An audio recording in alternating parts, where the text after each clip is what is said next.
Father's Day. The one day of the year I was supposed to feel appreciated by my daughter. Instead, I felt like a footnote.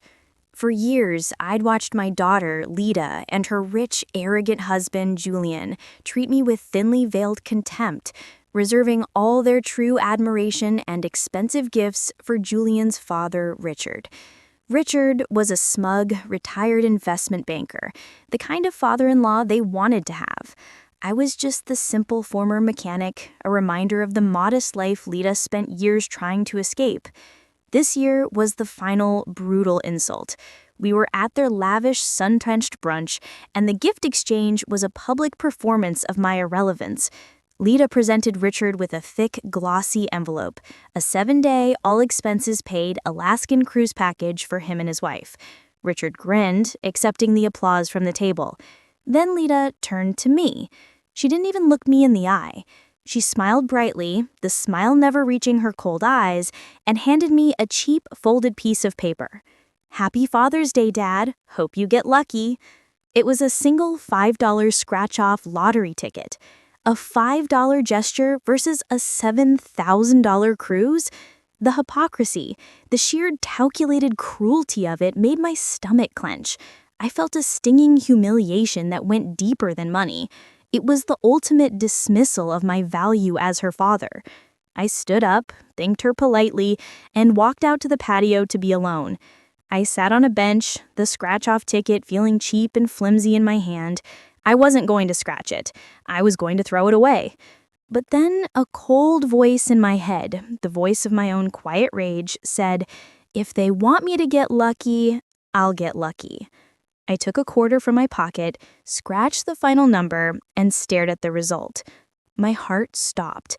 The number was a perfect match, and the prize written beside it was not 500, not 5,000, but $120 million. $120 million. The numbers swam on the flimsy paper. I didn't believe it. I checked the ticket again, cross-referencing the winning digits from my phone. The same numbers. The same massive jackpot. I hadn't just gotten lucky. I had just become wealthier than Leda, wealthier than Julian, and impossibly wealthier than smug, cruise-taking Richard.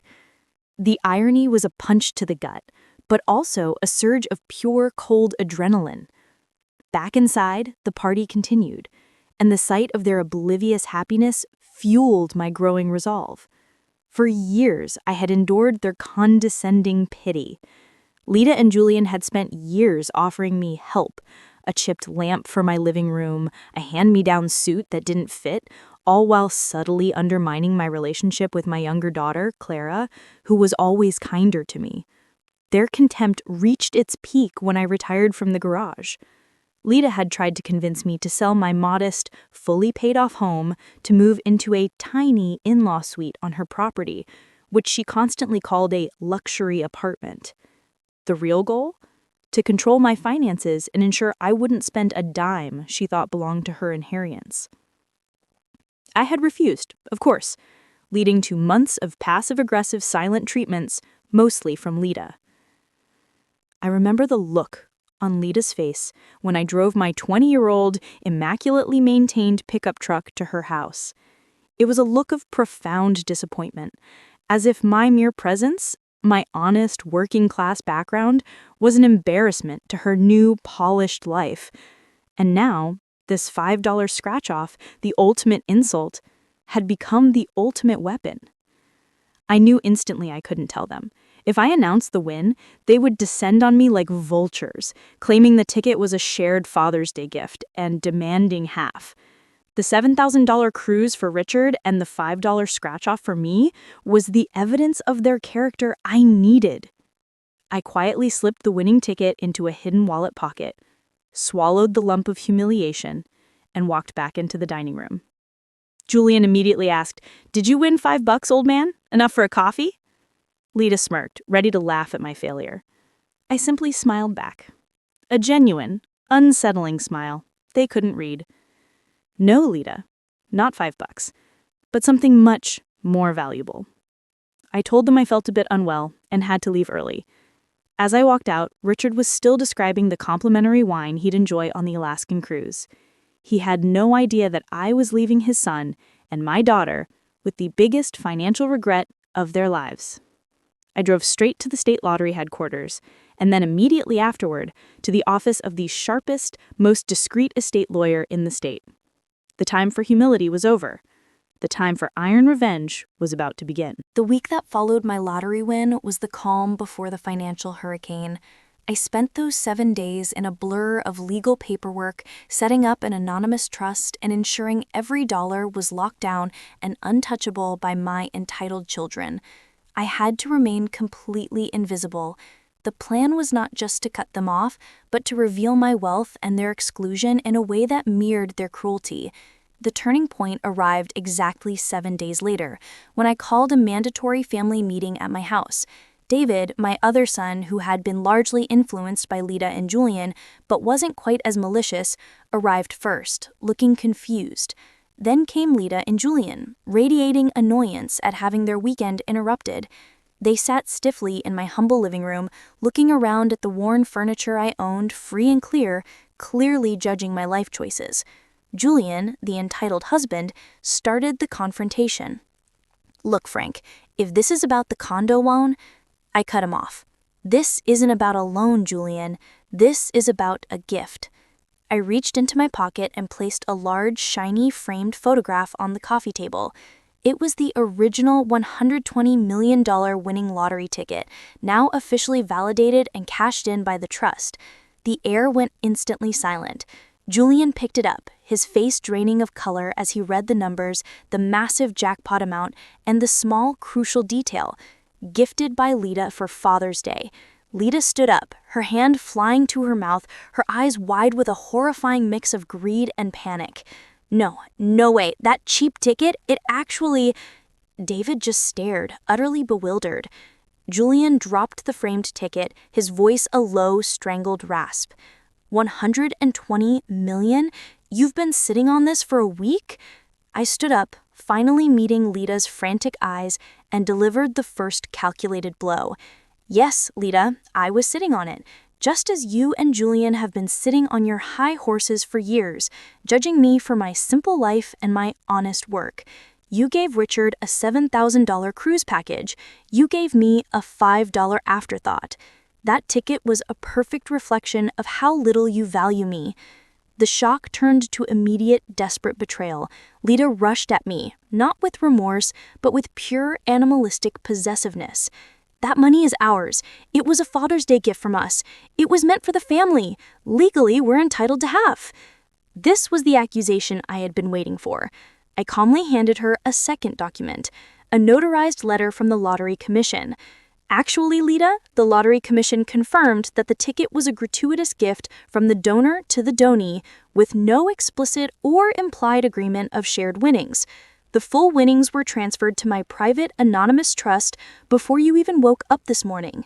Julian started shouting about loopholes and lawsuits, threatening to bury me in legal fees, still unable to grasp his own ruin.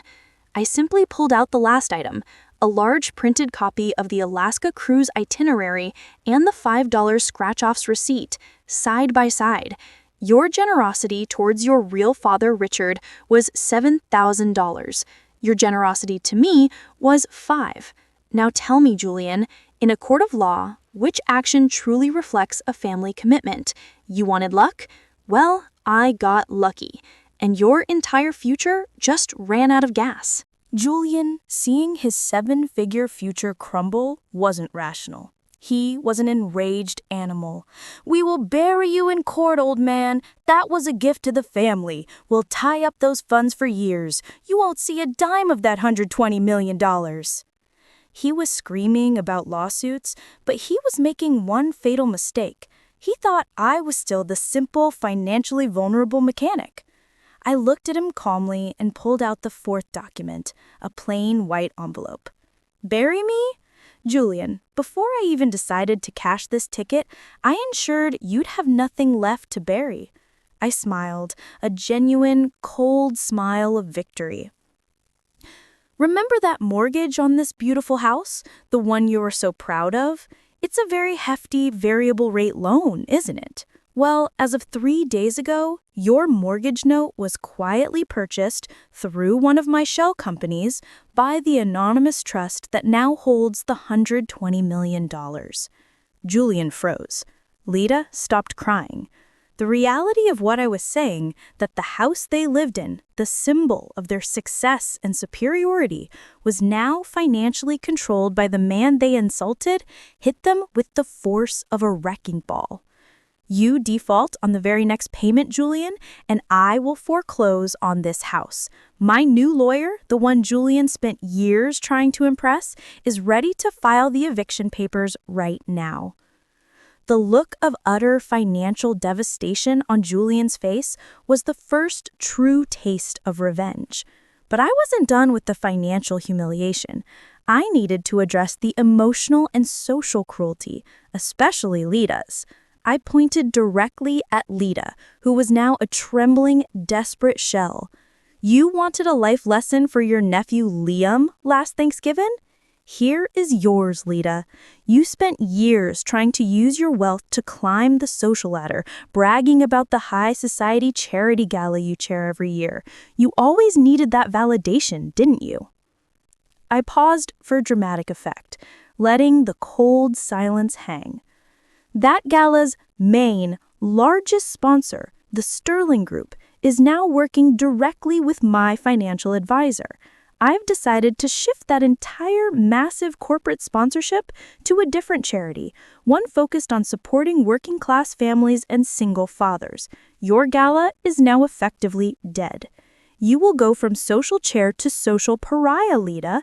The same people you look down on, including Richard's wife, will be looking down on you when your entire social season collapses.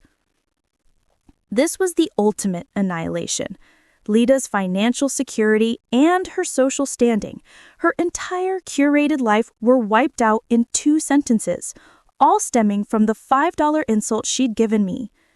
I then handed Julian and Leda one final document, a signed, notarized waiver of all future estate claims and a public statement required for the continued forbearance on the mortgage, acknowledging that they received a gratuitous $5 gift for Father's Day and that I, Frank, was the sole and deserving owner of the subsequent winnings.